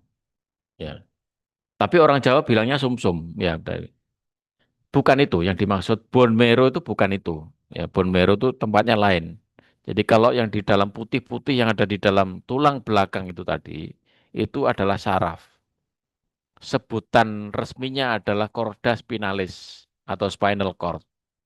Jadi dia saraf yang termasuk dari otak ya. Jadi badan sarafnya ada di sana, di sepanjang spinal cord tadi itu ada aksonnya, ada apa namanya? Ada juluran sarafnya tadi itu sepanjang tulang belakang. Ya, jadi dia bukan sumsum yang kita maksud secara medis ya bone marrow anu sumsum tulang yang kita maksud, tapi dia lebih merupakan saraf. Ya, sebutannya adalah chorda spinalis. Berbeda dengan bone marrow. Bone marrow itu ada di tulang, yang tidak di situ maksudnya. Nah, perhatikan di dalam chorda spinalis itu di sepanjang tulang belakang tadi itu ada dua saraf sebetulnya. Satu yang disebut sebagai upper motor neuron, jadi saraf motorik ya, upper motor neuron. Yang badan sarafnya ada di otak, yang di situ ada aksonnya tadi itu. Ya. Yang saraf yang kedua itu namanya lower motor neuron. Jadi neuron itu saraf motorik yang bawah. Nah, badan selnya, sel sarafnya tadi itu ada di spinal cord. Ya, kemudian julurannya nanti akan sampai ke otot, masuk ke neuromuscular junction, ya, kemudian memberi apa namanya perintah kontraksi atau relaksasi nanti di sana. Nah, sehingga Anda bisa cek di bagian yang mana sebetulnya gangguan fungsi sarafnya apa motorik, apa upper motor neuron, apa lower motor neuron. Jadi perhatikan terkait dengan satu fungsinya, motorik functionnya. Biasanya kalau upper motor neuron problem, dia itu paresis. Paresis itu kelemahan gerak. Ya. Kalau paralisis itu juga lebih parah dari kelemahan gerak, dia lumpuh. Tapi lumpuhnya itu spastik. Lumpuhnya itu kaku. Nah, kan aneh kan? Ada nanti lumpuhnya itu kaku. Tidak bisa digerakkan. Nanti berbeda dengan lower motor neuron, lumpuhnya itu flaccid, ngelimprek, terkulai gitu ya, terkulai. Ya. Nah, ini perbedaannya antara yang di upper motor neuron dan lower motor neuron. Kemudian coba dicek postural reactionnya. Nah, biasanya akan defisit. Pada yang upper motor neuron, tidak ada. Reaksi postural itu macam-macam nanti. Ada yang hopping, ada Wilber rowing, ada lateral hopping, macam-macam ya. Jadi postural reaction. Jadi semuanya akan defisit. Tidak ada, maksudnya reaksi itu tidak ada. Termasuk unconsciousness perception ya. Jadi itu defisit semua. Tapi tidak demikian pada lower motor neuron, umumnya normal. Ya, kecuali parah banget itu ya. Apa namanya? Patologiknya. Kemudian caranya dia melangkah. Pada yang upper motor neuron, langkah yang dia lakukan tadi itu lebar-lebar, apa namanya? Long strides ya. Melangkahnya tuh panjang-panjang, lebar-lebar. Nanti berbeda dengan yang di lower motor neuron. Jadi dia pakai short strides, jadi langkahnya pendek-pendek. Apa? Pergerakan kakinya, ekstremitas tadi itu. Dan kalau upper motor neuron dia ngangkang, iya, wide base stance, ya, kakinya ngangkang, terbuka gitu ya. Sementara yang dia lower motor neuron tidak begitu. Kemudian otot juga demikian sama. Jadi terjadi atrofi juga, tapi karena tidak terpakai pada lower motor neuron. Upper motor neuron. Tapi di lower motor neuron itu lebih karena problematika neurogenik tadi itu. Karena sarafnya tidak ada, yang di upper motor neuronnya tadi itu, kemudian ini lebih cepat terjadi. Penyusutan ototnya lebih cepat terjadi dibandingkan dengan yang upper motor neuron tadi. Ya, kemudian spinal reflex itu masih normal atau meningkat, sementara yang di lower motor neuron cenderung defisit atau tidak ada. Ya. Nah, ini perbedaan antara upper motor neuron dengan lower motor neuron dari trauma yang terjadi di tulang belakang. Nanti lokasi itu akan Anda temukan berbagai macam dengan gejala yang berbeda untuk Anda bisa cari tahu lokasinya di mana tadi itu. Jadi seringkali dibagi beberapa area atau segmen istilahnya ya. Jadi segmen di bagian leher, toraks, lumbal, dan sakrum. Ya. Di leher itu hanya C1 sampai C6. Ya. Kemudian di toraks C6 sampai toraks 2. Sorry, apa namanya, sampai toraks 3. Kemudian sampai ke lumbal, kemudian di sakrum. Ya. Jadi berarti ada 4 area. Nah, eh, di bagian depan saraf upper motor neuron tadi itu, yang keluar dari otak tadi itu, ada yang dikenal sebagai plexus. Jadi dia akan ada banyak percabangan di bagian kaki depan, ya. Plexus brachialis namanya, ya. Bagian ini cabang kemana-mana, termasuk ke alat ekstremitas yang di situ. Nanti di pelvis juga demikian sama, ada plexus pelvis. Jadi saraf itu akan pecah terus. Nanti pelajarannya di bagian saraf, ya. Nah, sehingga Anda bisa melacak di mana sebetulnya problem atau traumanya atau gangguannya tadi itu. Apakah di bagian leher, di bagian toraks, di bagian lumbal, atau di sakrum. Ya. Nah, kalau terjadi gangguan yang di leher atau servikal, maka keempat kaki itu tidak bisa bergerak atau punya kelemahan gerak. Ya. Paresis atau paralisis, keempat kaki. Baik itu hind leg, baik itu foreleg. Ya. Kaki depan atau kaki belakang sama. Jadi sebutannya adalah quadriparesis atau quadriparalisis. Keempat kaki itu lemah atau bahkan lumpuh keempat kaki. Ya, karena ini berhenti di sini saraf tadi itu. Yang diinformasikan dari otak itu berhenti di leher. Sudah bagian belakang ini tidak dapat informasi sama sekali bahwa dia harus berkontraksi misalkan, harus bergerak, misalkan. Tidak ada informasi.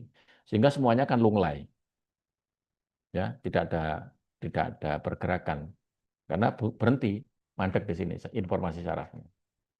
Di belakang titik itu, di bagian kaudal dari titik dia punya problem itu, maka tidak ada impuls saraf lagi. Sehingga plexus yang di bagian depan, kaki depan pun ya tidak mendapat perintah untuk bergerak, ya diam saja. Jadi dia akan paresis atau bahkan paralisis namanya kalau parah.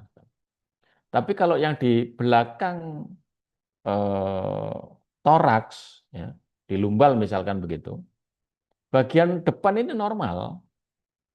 Jadi ekstremitas ini normal semua. Jadi baik itu apa namanya tonusnya misalkan begitu, kemudian refleksnya, kemudian postural reactionnya, kekuatannya, semuanya normal bagian depan. Bagian belakang itu defisit semua atau ada gangguan ya defisit.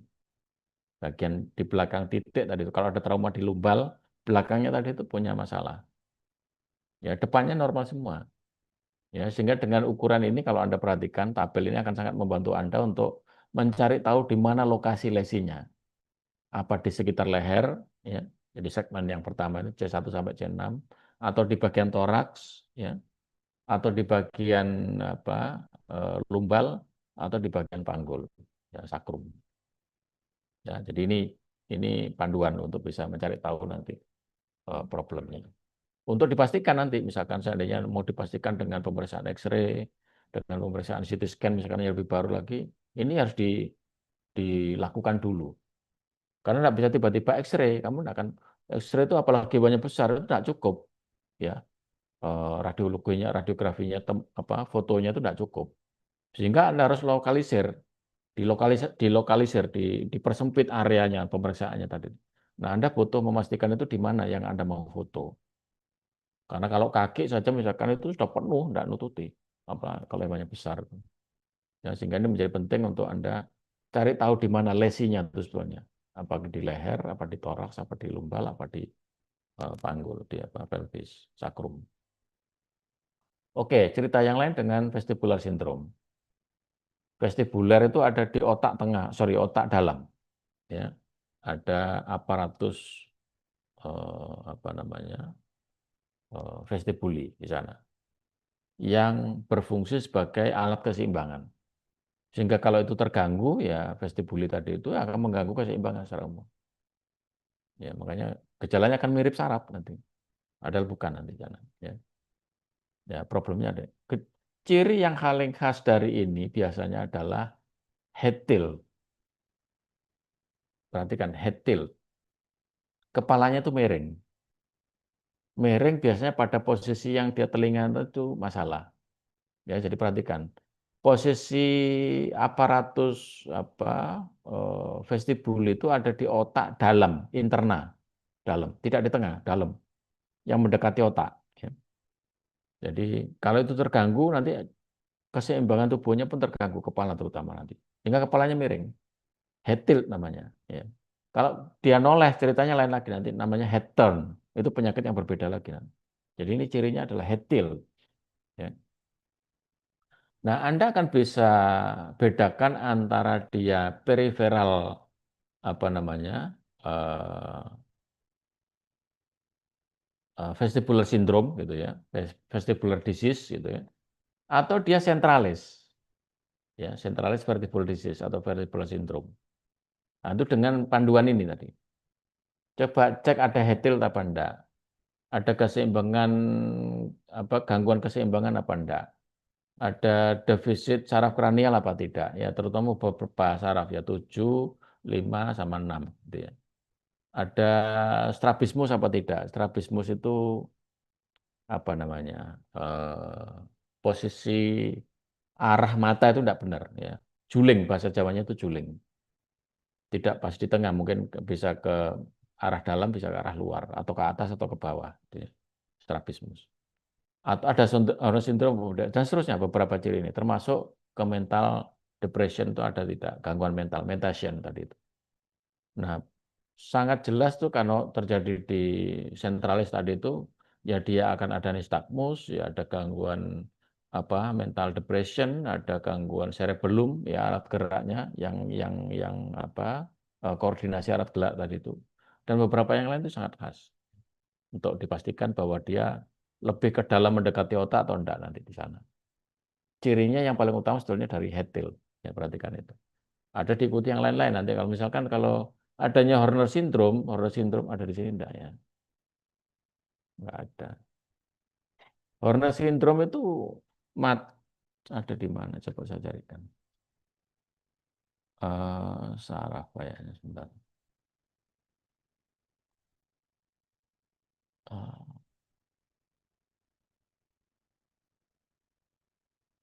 neurologi.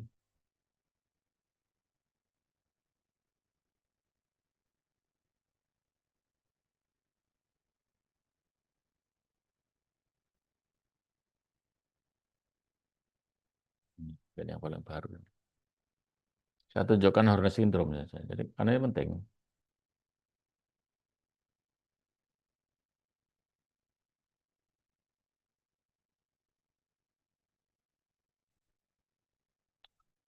Horner sebentar.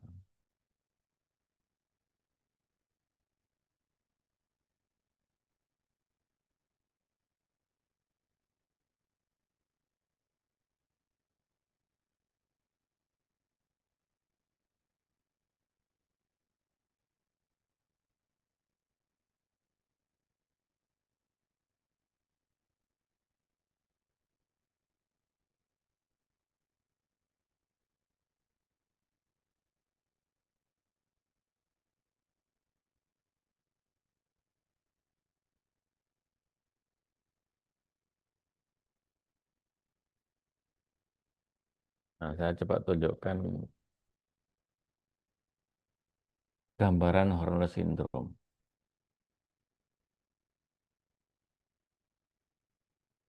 ini seperti ini tadi, wide base stance-nya seperti ini kira-kira. Jadi ngangkang kaki belakangnya tadi itu. Nah ini kalau Anda mau postural reaction dari apa si pasien tadi itu, nah ini namanya proprioceptive perception.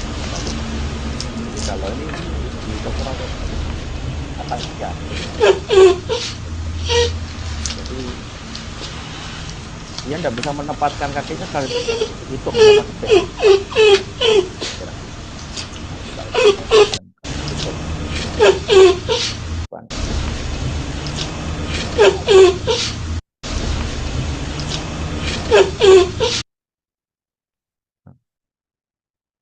nah, kita hitung coba.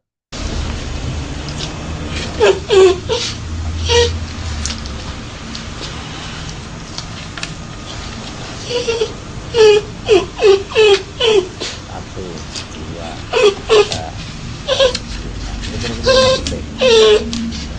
Perhatikan dengan kelemahan itu. Tak kelihatan kalau tidak diuji begini. Satu, dua, tiga. Satu, dua, tiga, empat. Perhatikan kaki satunya. Langsung. Jadi begitu ditekuk, dilepaskan, langsung memposisikan posisi kaki dengan baik. Tidak ada defisit. Ini proprioceptive perception. Nah, coba kita ke bagian yang lain nanti ini terkait dengan gesture tadi itu. Grand motor gesture seperti ini. Yang seluruh badan kita, kepala, kaki, badan, yang, maka dia tidak sadar. Maka kadang-kadang bisa tergigit juga, tidak sadar dia. Nah, ini bahaya kalau dia posisinya di atas, di lantai 2 misalnya, atau tetangga gitu. Ya pasti akan jatuh, tergulung-gulung, beberapa menit, beberapa detik, tergantung. Kadang-kadang ada ektal, proses sama daun yang di atas sedang. Ya, jadi ini ada yang sebagian nanti kita akan kalau mau di lain waktu saja. Saya ingin tunjukkan tadi yang lebih utama tunjukkan ini seperti ini. Horner syndrome seperti ini kira-kira, ya. Jadi salah satu matanya menyipit, ya, kemudian membran itu yang keluar, gitu ya. Ya, jadi ini khas, ya, anunya apa namanya? Ada ptosis, ada membran itunya keluar, ininya mengecil, bola matanya mengecil, bandingkan dengan ini. Jadi ini khas. Ini tanda bahwa dia menderita Horner syndrome. Yang itu ada kaitannya dengan tadi itu, ya. Ada kaitannya dengan problem yang di mana tadi. Nah ini, ya, peripheral vestibular syndrome, tidak disentralis. Ya intinya Anda harus belajar karena ini advance sebetulnya. Anda butuh mendalami dulu yang dasar-dasar tadi itu banyak hal. Ya kalau saya jelaskan begini ya, saya tidak berharap Anda paham langsung ya, karena masih sulit. Sebetulnya harusnya topik yang Anda perlukan itu yang lebih basic, ya tidak ke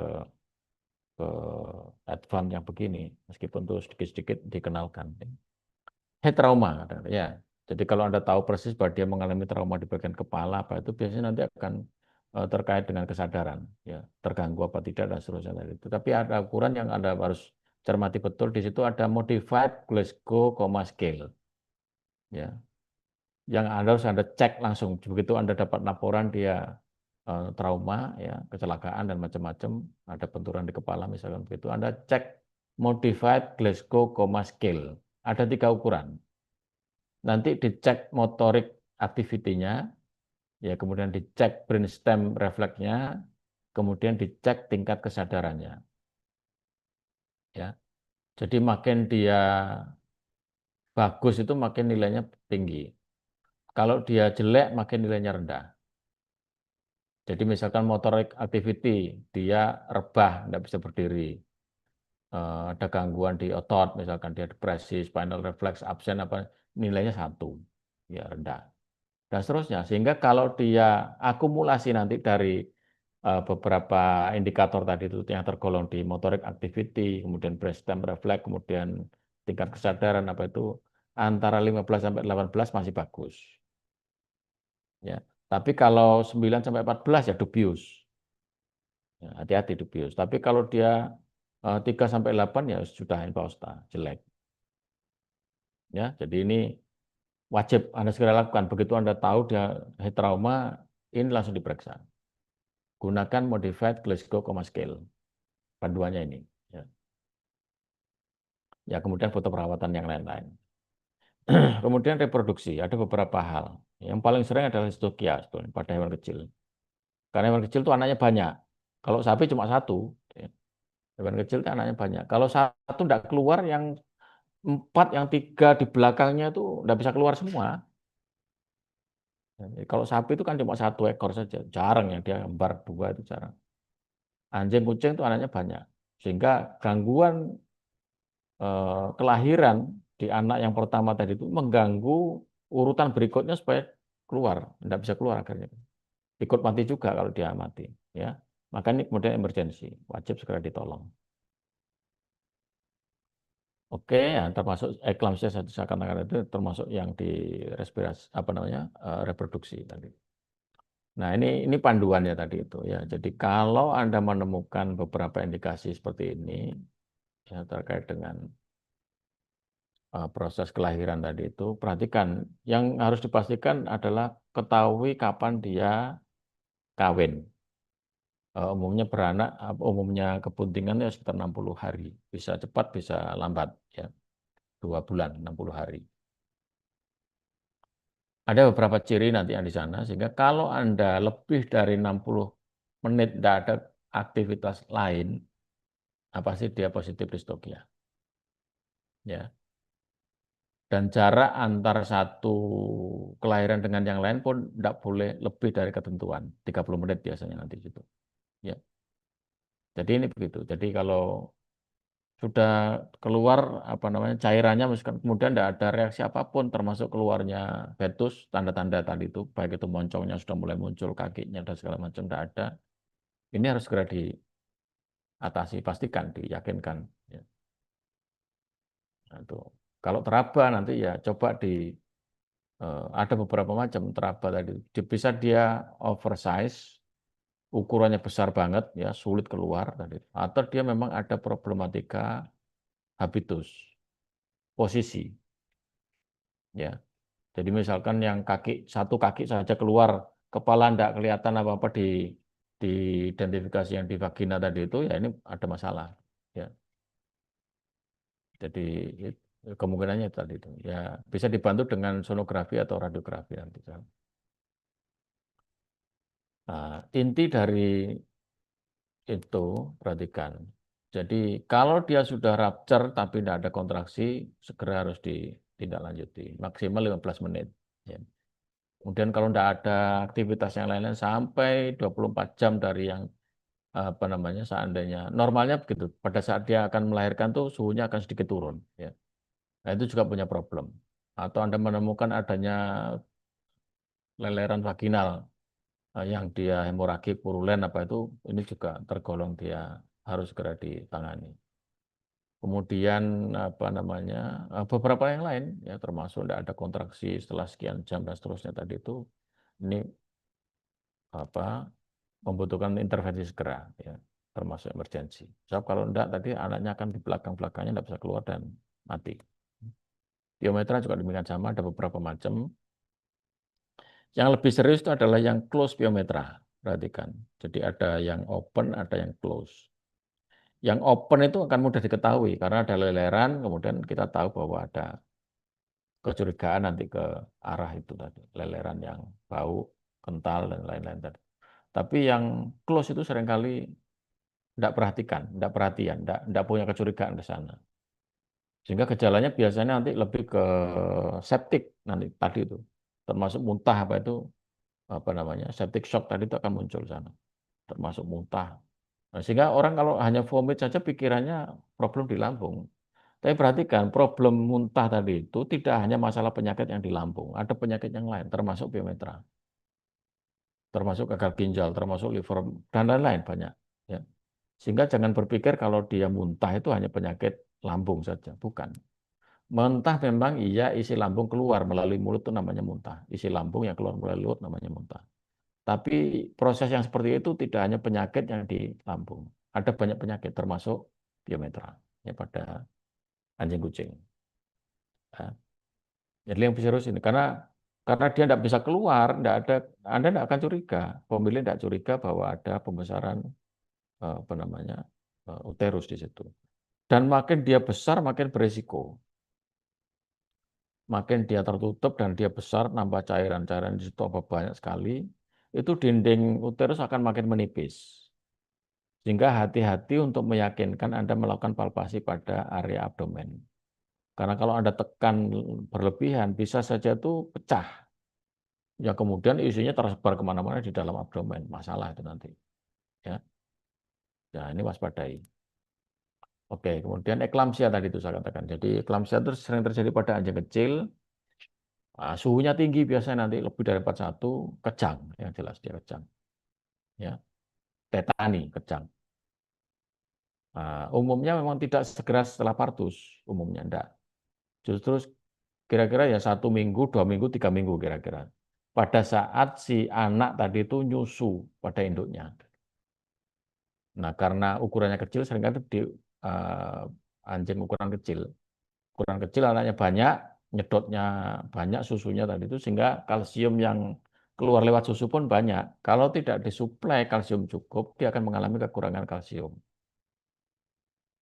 Ya, ini namanya eklamsia, kejang itu tadi. Sehingga terapinya ya berikan kalsium tadi itu. Oke, ini saya lewati saja. Urinary ya, urologi. Seringkali terjadi pada kucing sekarang, ya. Obstruction, buntu. Lebih kalau saya lebih mengarah ke penyakit yang banyak dikeluhkan sekarang ya FLUTD, Feline Lower Urinary Tract Disease. Termasuk sampai ke tahap obstruction, buntu. Karena dengan buntu itu tadi nanti merembet nanti sampai ke ginjal, gitu ya, kalau tidak segera ditangani. Atau kalau tidak ya sobek, pecah, ya vesikanya pecah.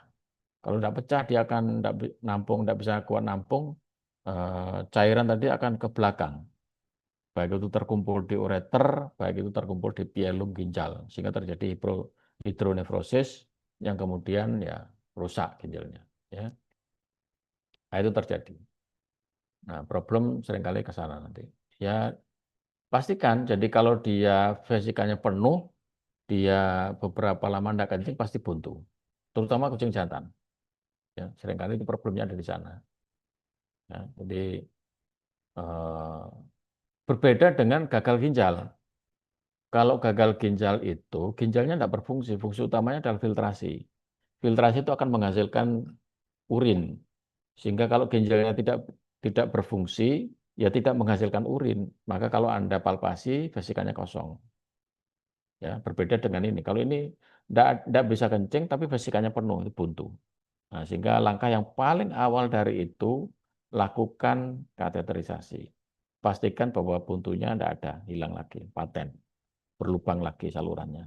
Supaya isi yang divesikan itu bisa keluar, ya, terbuang keluar. Nah, itu utama. Nanti yang lain-lain berikutnya kan. Yang paling utama itu dulu. Apalagi sampai setelah sekian hari biasanya nanti baru tahu pemilik tadi itu dia iya dok ini tidak bisa kencing sudah sekian hari. Wah itu masalah. Nah sehingga langkah yang paling awal Anda harus pastikan tidak ada buntu lagi. Nah, lakukan kateter. Tapi seringkali yang jadi masalah adalah pada saat Anda melakukan kateterisasi. Jadi komplikasi dari FLUTD tadi itu di saluran itu penuh dengan plak. Lengket sekali itu tadi. Sehingga kalau Anda tidak melakukan kateterisasi dengan benar, itu justru akan timbul masalah baru. Baik itu trauma, gitu ya, seringkali yang paling banyak terjadi itu trauma, ya, sehingga terjadi adesi bahkan begitu dan ya tidak bisa kencing lagi karena lengket semua. Jadi kalau ada perdarahan apa itu kemudian lengket dan melekat satu dengan yang lain ya tidak bisa. Bahkan kita kita coba apa seringkali begitu kita temukan kasus. Kita mendapatkan kasus dari sudah ditangani kawan-kawan yang praktek di luar tadi itu sudah rusak semua ya termasuk penisnya itu bengkak tidak karu-karuan Nah, itu tidak bisa. Kemudian kita coba di kateter dari dalam pun buntu karena tadi itu terjadi adesi. Kalau tidak itu biasanya ada ruptur. Saya di mana ya? Di saat eh, beri, saya berikan contoh. Saya pernah menemukan itu tadi. Sudah kita kateter masuk, tapi tidak ada respon sama sekali. Besar kemungkinan itu salah jalan dan ternyata benar gitu maksudnya. Bentar, saya carikan. Saya mendapatkan eh, curiga itu dan saya foto, X-ray maksudnya begitu ya, di X-ray PPDH di radiologi. Mudah-mudahan sudah saya pindah ke sini.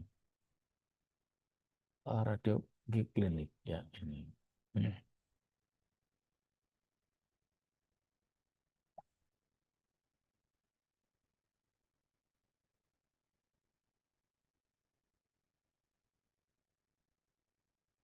Saya carikan kasusnya yang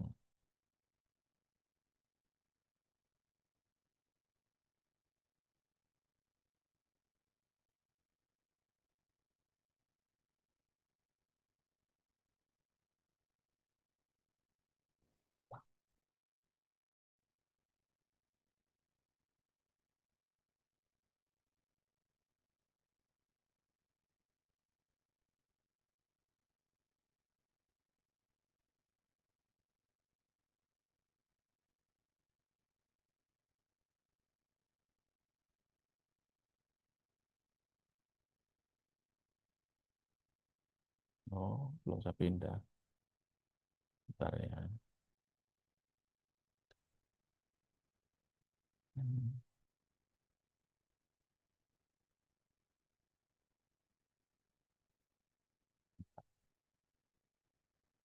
Ayo.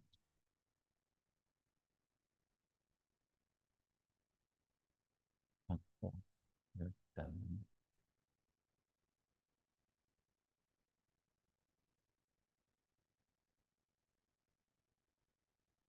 ah,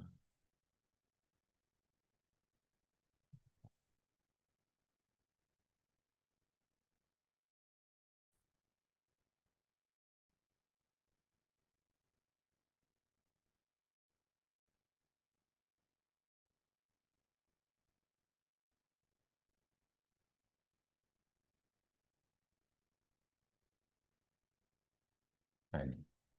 Mungkin ini. Sebentar. Nah ini. Tuh.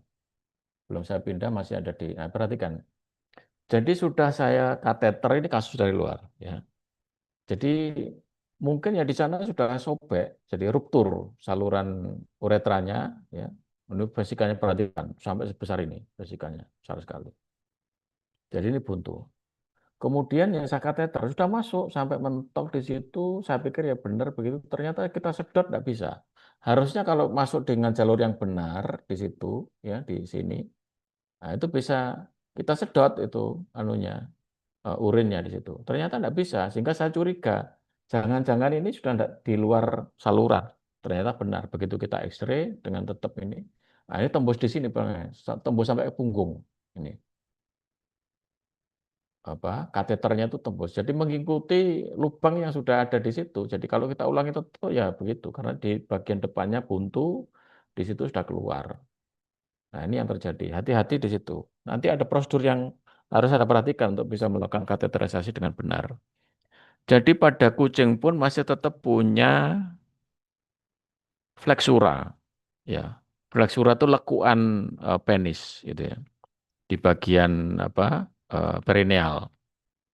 Sehingga kalau Anda tidak luruskan bagian itu tetap tidak bisa. Apalagi Anda menggunakan kateter yang lama. Yang lama tuh dia punya, seperti ini kateter lama. Dia punya stilet, punya kawat di dalamnya itu tadi. Yang kalau Anda paksakan di situ seringkali yang keriting, yang mandek berhenti di situ plastiknya, tapi kemudian karena kawatnya kaku itu bisa keluar dan kemudian menembus itu tadi, menimbulkan kerusakan trauma yang berat di uretra bahkan tembus bahkan itu yang terjadi di sana ya hati-hati dengan proses kateter sehingga kalau Anda belajar itu usahakan apa fleksura tadi itu hilang. Caranya bagaimana? Ditarik. Jadi penisnya kucing agak sedikit ditarik sehingga nanti lekuan di bagian ini nih jadi lurus. Nah, harapannya ini akan langsung mudah masuk ke dalam vesika. Ya, kira-kira begitu. Sampai di mana ini tadi ya? Oke, kemudian penyakit ginjal ya. Jadi penyakit ginjal ukurannya gampang, jadi fungsi filtrasinya tidak jalan dengan baik. Biasanya ada peningkatan bun kreatinin gitu ya. Kemudian berat jenis juga akan berubah dan lain-lain. Sebab utama biasanya karena ada obat-obatan yang merusak, gitu ya, nefrotoksik, atau karena dia punya gangguan sistem sirkulasi tadi itu hati-hati. Maka Anda juga saya ingatkan tadi untuk minum. Kebutuhan cairan itu harus tetap terjaga supaya aliran darah itu ya terjaga termasuk yang ke ginjal. Karena begitu dia mengalami dehidrasi nanti tubuh tidak ingin kehilangan banyak cairan sehingga aliran darah yang ke ginjal pun akan dihambat supaya tidak difiltrasi. Yang akibat dari itu dalam kepanjangan nanti aliran darah ke ginjalnya terbatasi tidak hanya untuk tujuan dia menghambat filtrasi, tapi juga aliran darah yang akan mengirim nutrisi, mengirim oksigen sehingga kemudian dia tidak mendapat nutrisi yang cukup, ya lama-lama rusak sel ginjalnya, mati, ya terjadi gagal ginjal atau renal disease atau renal failure. Nah, ini tadi. Nah, bedanya dengan akut dengan kronis, sebutan yang baru biasanya bukan akut renal failure tapi akut kidney injury. Sebutan terkini ya. Kalau dulu istilahnya ya akut renal failure, chronic renal failure. Nah, bedanya ada di fungsi-fungsi ginjalnya tadi itu. Jadi ginjal punya dua fungsi utama ya, jadi dia sekresi dan fungsi ekskresi. Selain fungsi ekskresi yang terganggu, chronic renal failure ini fungsi sekresinya juga terganggu. Yang terkait dengan itu yang paling banyak berhubungan dengan apa alat diagnostiknya adalah fungsi sekresi di hormon eritropoietin. Jadi erythropoietin itu diproduksi di sel-selnya ginjal, ya bukan di saluran tapi di sel-sel. Sehingga kerusakan itu sudah terjadi di sel-sel juga, di sel-sel interstisialnya ginjal tadi itu. Yang akibat dari itu dia tidak bisa memproduksi erythropoietin yang kemudian punya konsekuensi ya darahnya akan mengalami anemia, tidak ada regenerasi. Jadi non regeneratif anemia gitu ya. Bedanya dengan yang akut renal failure itu, maka harus periksa retikulosit nanti di sana untuk meyakinkan apakah ada gangguan dengan regenerasi sel darah merah apa enggak ya. Nah ini tadi ya, jadi ini ada macam-macam, ada yang hemoragik, ada hemolitik, ada non regeneratif anemia. Ya, tergantung nanti apa namanya pemeriksaan. Biasanya nanti yang utama diperiksa adalah tadi itu. Yang utama diperiksa adalah PCV, Paxil volume ya. Paxil volume itu rasio antara darah dengan cairan, sel darah dengan cairannya. Kemudian jumlahnya dipastikan dan termasuk yang paling utama di antara itu adalah retikulosit. Karena tanpa periksa retikulosit nanti akan sulitan. Tapi beberapa yang sudah mahir sebetulnya bisa juga dengan memanfaatkan ciri khas yang lain. Karena kalau dia mengalami regenerasi, ya perhatikan, itu nanti akan banyak diganti atau disupport oleh sel-sel yang masih muda, retikulosit, yang itu ukurannya besar dan lebih pucat. Sehingga nanti MCV pasti akan meningkat. Ya, pada yang hemoragik atau hemolitik anemia itu biasanya akan regeneratif, sehingga nanti akan diganti oleh sel-sel yang baru. Ya, sel yang baru tadi itu retikulosit, yang cirinya dia ukurannya besar, kemudian dia pucat, sehingga MCV-nya pasti akan tinggi. Kemudian hemoglobinnya cenderung turun karena atau hemoglobin di tiap-tiap sel tadi itu akan pucat, akan rendah, gitu ya. Nah, itu cirinya kalau dia. Tapi yang non regeneratif anemia, selnya berkurang tapi ukurannya tetap. Biasanya nanti cirinya ke sana. Meskipun Anda periksa retikulosit, nanti akan cirinya begitu. MCV-nya akan normal, tapi jumlah selnya akan berkurang. Warnanya tetap, ukurannya tetap. Tidak ada penggantian sel baru. Sel baru yang dengan ciri tadi retikulosit itu ukurannya besar dan dia pucat. Jadi dengan cara itu kita akan tahu proses apakah dia mengalami ini tadi, anemianya kenapa, ya, dengan pemeriksaan itu tadi. Termasuk total protein plasma. Jadi bedanya hemolitik dengan anemia adalah total protein plasma. Karena total protein plasma itu tidak pernah keluar dari vaskuler. Jadi kalau dia keluar berarti ada perdarahan, hilang. Total protein plasmanya akan turun itu berarti perdarahan. Ya, jadi kalau tidak kelihatan perdarahan di luar tubuh, pasti di dalam tubuh, blood loss atau hemoragik. Tapi hemolitik anemia enggak, jadi tetap protein plasmanya tetap normal, tapi selnya berkurang tadi itu. Nanti rentetan yang lain nanti terjadi peningkatan ikterik, apa namanya, bilirubin. Karena bahan bakunya bilirubin itu ya dari sel darah merah yang pecah atau yang dirusak atau yang memang rusak gitu ya. Nanti ke sana. Iya. Ya itu butuh pelajaran yang mantap di bagian itu nanti. Saya lewati saja. Beberapa yang lain heat stroke biasanya. Ya, heat stroke itu karena lingkungan. Perhatikan, karena anjing kucing itu tidak punya kelenjar apa keringat yang bisa membuat apa panas tubuh tadi itu turun. Ya dia kemudian tergantung pada lingkungan biasanya ya. Jadi kalau dia jadi panas tubuh itu sebetulnya dua apa resultanta atau keseimbangan antara produksi panas tubuh dengan hilangnya dengan lingkungan. Ya. Sehingga kalau dia panasnya tidak bisa dibuang keluar tubuh itu akan ada di dalam tubuh terus. Sehingga tinggi sekali. Nah caranya dia harus keluarkan, buang.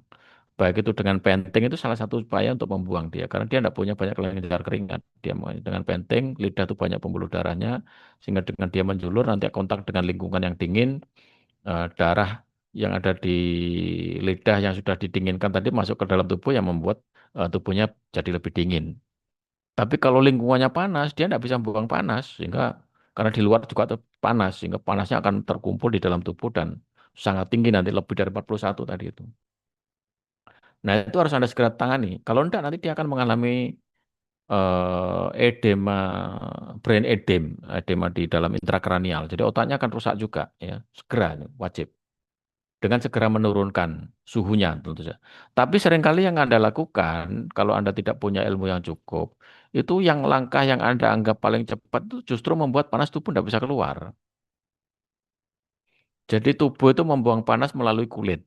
Ya, dengan dia distribusikan melalui pembuluh darah itu dia mendistribusikan panas. Termasuk pembuluh darah yang di perifer, di bagian tepi tubuh, di bagian kulit lah. Itu nanti akan kontak dengan lingkungan, itu akan jadi dingin, masuk lagi ke bagian core tubuhnya, bagian dalam tubuhnya ya jadi dingin dan sehingga ada keseimbangan itu. Nah, kalau Anda berikan pendingin langsung pada kulit, misalkan dikasih es, misalkan ya, ya. Nah, itu membuat kemudian terjadi vasokonstriksi. Aliran darah yang di bagian tepi tubuh itu menyempit, mengecil sekali. Sehingga tidak ada aliran yang cukup besar untuk membuang panas di dalam tadi itu ke bagian tepi tubuh karena alirannya dipersempit. Nah, justru Anda membuat panas itu terkumpul di tengah tubuh. Nah, itu jadi keinginan Anda untuk segera menurunkan suhunya tadi itu tidak tercapai karena berlawanan kontraindikasi sebetulnya. Sehingga cara yang paling cepat itu ya dengan terapi cairan dingin, ya gitu ya istilahnya. Jadi menurunkannya dengan begitu sebetulnya, dengan terapi cairan dingin. Dengan cairan dingin kalau Anda terapikan itu dia masuk sampai ke bagian dalam tubuhnya pun ya dingin. Nah, itu akan mempercepat. Atau menggunakan enema, cairan es yang Anda masukkan melalui enema, melalui klisma, melalui apa? Kolon, melalui rektum. Jadi masukkan di situ. Itu akan sangat cepat dingin, ya, menurunkan suhu tubuh yang langsung di titik apa panasnya, titik didihnya begitu di dalam tubuh. Tapi kalau Anda anukan di luar itu masalah besar, malah justru panas nanti tidak bisa keluar eh, sehingga terkumpul di tubuh nanti. Eh, apapun sebab karena prinsipnya justru seringkali juga sama seperti pada heat stroke tadi itu Anda membuat meningkatkan panas tubuh tapi justru nah, perhatikan ada beberapa komplikasi